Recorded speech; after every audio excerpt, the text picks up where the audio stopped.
Bisa salah persepsi, bisa salah tangkap, bisa salah dengar, bisa juga salah berpikir. Oke.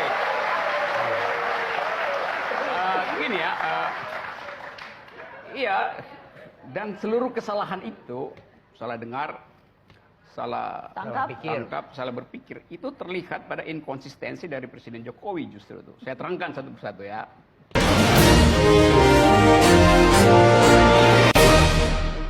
Kita harus menyadari, kita harus sadar semuanya, bahwa sekarang kita hidup dalam sebuah lingkungan global yang sangat dinamis,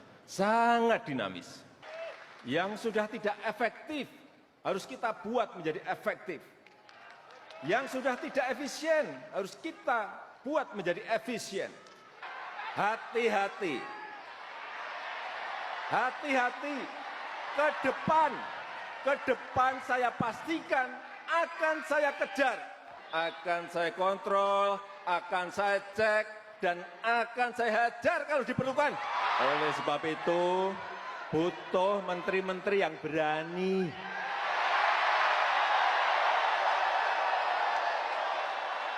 Kalau ada lembaga-lembaga yang tidak bermanfaat dan bermasalah, saya pastikan saya bubarkan.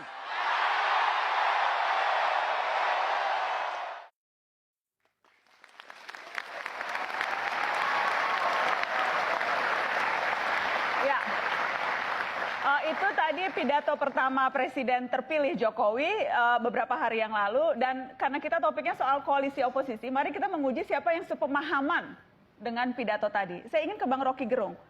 Ada yang menarik, ada hal baru yang disampaikan, rencana visi Presiden terpilih 5 tahun ke depan, menurut Anda, Bang Rocky? Saya berusaha cari mana yang baru dan mana yang tajam, tapi nggak ada yang baru dan nggak ada yang tajam gitu. Kenapa? Karena Pak Jokowi berkeluh kesah terhadap pekerjaan dia sendiri selama 2014 ke 2019, itu yang dia keluh kesahkan kan.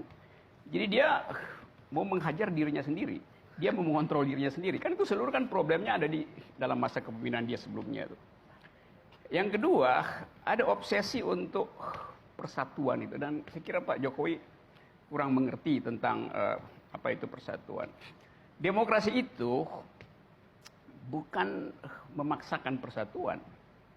Demokrasi itu kayak kalau kita dandan itu pesta pada tulisan dress code. Ya itu bukan demokrasi. Demokrasi itu cross dressing justru. Jadi biarin aja berbeda-beda. Karena itu Pak Jokowi nggak usah punya semacam obsesi untuk berada bersama rakyat. Dia boleh berobsesi itu, tapi dia mesti pastikan bahwa dia harus setia pada rakyat, tapi rakyat nggak perlu setia pada presiden. Kalau nggak, presiden nggak bisa diganti-ganti dong kalau rakyat setia terus. Itu inti dari demokrasi. Jadi presiden dia berada bersama rakyat dalam arti rakyat yang berbeda-beda. Ini mau disatuin tuh. Jadi Pak Jokowi gagal memahami demokrasi, dia ingin ada persatuan, padahal demokrasi tidak memerlukan persatuan. Demokrasi memerlukan pengelolaan perbedaan tuh. Itu soalnya. Bang Adian, silahkan ditanggapi. Yang mana? Tidak ada yang baru, tidak ada yang baru, menghajar diri sendiri karena yang dikatakan Pak Jokowi hendak menghajar, mengejar, toh itu sudah seharusnya memang dilakukan dalam 5 tahun pemerintahannya selama ini. Itu dulu. Kalau dia bilang menghajar, yang dihajar itu yang melakukan pungli. Mungkin Rocky Gerung tidak dengar dengan sempurna. Kalau ada yang melakukan pungli, saya hajar. Kalau ada begini, saya kejar. Jadi selalu ada penjelasan kenapa dia lakukan itu. Dan itu bukan keluhan. Itu menegaskan sikap dia sebagai pemimpin, pemenang. Dia harus pastikan bahwa di bawah tangannya pengelolaan negara ini harus lebih baik. Dia harus pastikan bahwa ke depan pungli harus berkurang. Ke depan izin-izin harus dipangkas. Ke depan begini. Itu yang disampaikan. Nah kalau kemudian, kenapa? Izin-izin kenapa ke depan? Izin-izin harus dipermudah, Bang. Abang udah dengar pidatonya?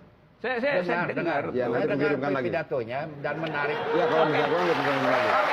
Nah, Sangat menarik. artinya bahwa dia mengatakan bahwa Indonesia Itu sangat menarik pidatonya karena pidato dengan tepuk tangan nggak sinkron. Nah, Indonesia nanti dalam 5 tahun ke depan Tidak boleh lagi ada pungli.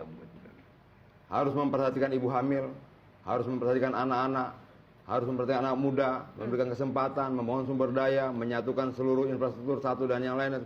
Itu clear. Bahwa dalam 5 tahun ke depan dia akan membangun itu. Dan Indonesia ke depan juga akan berangkat seperti itu. Nah lalu apa yang dibilang mengeluh? Saya tidak lihat keluhan satu kata pun di situ. Saya tidak melihat dia sedang menghajar dirinya sendiri. Yang dihajar adalah pelaku pungli. Yang dihajar adalah mereka yang kemudian menggunakan mekanisme perizinan, investasi dan sebagainya untuk mencari keuntungan. Oke, jadi salah persepsi atau salah tangkap Bang Rocky Gerung? Bisa salah persepsi, bisa salah tangkap, bisa salah dengar, bisa juga salah berpikir. Bang Rocky. Oke. Gini ya, iya, dan seluruh kesalahan itu, salah dengar, salah Tangkap. salah berpikir, itu terlihat pada inkonsistensi dari Presiden Jokowi justru itu. Saya terangkan satu persatu ya. Dia memang menyebut itu bahwa yang mempersulit investasi akan saya hajar itu. Dia ngomong di situ tuh. 5 tahun lalu dia bilang, kita harus mempersulit investasi, investor, terutama investor asing. Jadi Anda lihat di kepalanya itu ada 2 kutub yang korslet. Awalnya mau mencegah investasi asing. Sekarang mereka yang ingin mencegah justru akan dia gebuk gitu kan. Jadi itu yang saya sebut tadi bahwa bukan sekedar gagal berpikir, memang nggak ada pikiran sama seperti Adian tuh, kurang pikirannya tuh. Kan itu soalnya kan, kalau orang kontradiksi dalam pikiran kan memang nggak ada pikirannya kan. Satu tuh. Kedua, soal oposisi itu. Beliau mengatakan bahwa boleh beroposisi, tapi jangan dengan dendam gitu. Loh dia nggak paham oposisi itu memang bukan dengan dendam. Orang beroposisi bukan karena dendam, karena kebijakan. Jadi di kepala Pak Jokowi justru konstruksi dendam itu mendahului kritisisme. Saya nggak tahu ini yang bisikin partai pendukung atau cuma Adian yang bisikin tuh. Bahwa sebaiknya mendendam Pak tuh. Kenapa keluar di situ? Itu kan yang disebut dark psikologi. Secara nggak sadar dia perlihatkan bahwa dia sebenarnya dendam itu. Kan oposisi memang built-in dalam demokrasi. Nggak usah tambah-tambah syarat.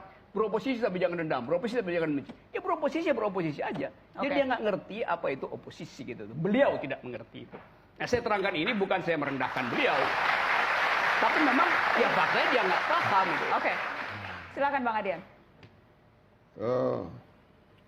Kalau dibilang bahwa dia dendam, enggak. Karena kalimat utuhnya tidak seperti itu. Dia bilang kalau beroposisi jangan dengan dendam, beroposisi jangan dengan kebencian. Ya itu justru dia nggak ngerti arti oposisi. Dia tidak. Dia memotret bahwa banyak kemudian para pembenci ini mengemas kebenciannya dengan kata oposisi. Ya itu bukan oposisi. Bukan. Nah, Maksudnya artinya dia bahwa ngerti dari awal, dia mau sampaikan itu. Dia mau sampaikan ya, itu itu keluh dengan kesah kan namanya. Bukan, dia mau sampaikan itu bahwa banyak sekali kelompok di sana yang kemudian membenci orang tapi dibungkus dengan kata saya oposisi. Kemudian mencaci maki orang dibungkus dengan kata ini demokrasi. Membenci orang suka-sukanya, menghina orang dan katakan kebebasan berbicara. Memfitnah orang, menyebarkan kebohongan dengan bungkus-bungkus yang seperti itu. Nah, dan saya pikir tidak ada yang salah dengan itu. Kalau kemudian ada yang tersinggung, ada yang kemudian merasa terganggu dalam pernyataannya seperti Bung Rocky misalnya, sepertinya Bung Rocky sedang menuduh dirinya sendiri. Saya nggak terganggu. Sebentar. Ini ya. Sebentar dulu. Pertama itu. Nah yang kedua saya tidak pernah mendengar, karena dalam nawacita dulu tidak pernah ada penolakan terhadap investasi. Ini yang saya khawatirkan, jangan-jangan bukan cuma salah dengar, bukan cuma salah tangkap, bukan cuma salah pikir, tapi jangan salah ingat juga, Bung Rocky. Oke. Karena tidak mungkin ada negara yang menolak investasi. Memang itu tidak mungkin. Sebentar. Gini nih, Oke. kalimat Dan beliau, saya kami paham. akan mempersulit. Dan saya paham Itu betul 2014. bagaimana isinya nawacita kemarin. Oke. Tidak ada anti investasi, mempersulit investasi. Yang akan dilawan adalah mereka yang kemudian menggunakan kewenangannya untuk memberikan izin untuk mencari keuntungan. Dan itu mempersulit investasi. Oke. Itu clear. Gitu loh. Nah saya tidak tahu apakah bacaan yang salah atau ingatan Bung Rocky yang salah. Oke. Mau ditanggapi Bung Rocky? Ya. Karena saya sudah harus break. Nanti masih ada waktu untuk melanjutkan ini. Jangan kemana-mana, tetap di sini di Mata Najwa.